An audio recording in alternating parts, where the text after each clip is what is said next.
the reason why I'm playing is now to still obviously enjoy it and love it, but also to kind of be essentially like a good role model for the people around me, and that's through the avenues of like you guys talking about mental health and resilience, grief, injury, all sorts really. I think rugby, although it's obviously quite a macho sport, it is quite open to these sort of discussions, like sort of the characteristics of rugby. It's all about respect and fair play and honesty and integrity and stuff. And like, for example, when Gareth Thomas came out as gay, people received that really well within the rugby community. So I think it is quite progressive off the pitch, isn't it? And that hopefully means that people feel comfortable talking about mental health within rugby. Yeah, I think so. Like, obviously, whenever you go to rugby matches, like the crowds often mix together, so there's never kind of usually that hostile environment between people, and it's rugby's quite an expressive sport. Like, you can be quite creative, and I think I think just a sport in general is great for that, like creating that space for people to be vulnerable, essentially be emotionally available, because you do have that shared experience of highs and lows. So you're going on journeys together constantly. So it's always it's a great vehicle for like change and encouraging good characteristics in people and good behaviours.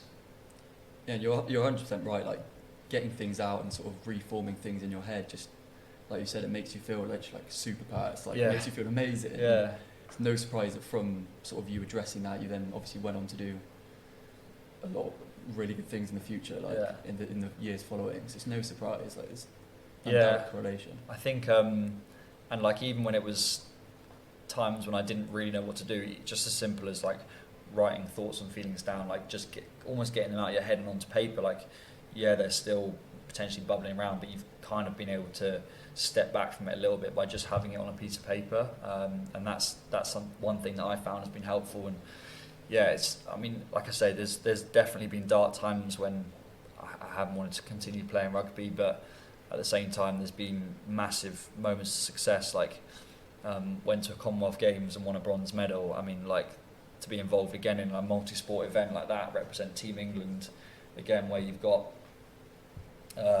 like major global athletes competing, like that was amazing, and to come away with a medal was even more special. And then we went to a Sevens World Cup in San Francisco and played in like the baseball stadium, which is just mental. I saw that. That's mad. like it's just so unique, and like to having those moments of success reminds you why you're going through those dark periods, and like how much. I mean, obviously some people will decide at points to be like, enough's enough, and sometimes you do have to step back and put your well-being first. But if you can, like, get through it and not surrender to like those dark periods and figure out a way through the sort of the fog, I guess, then you will be rewarded for it. Like, but there's been some great times.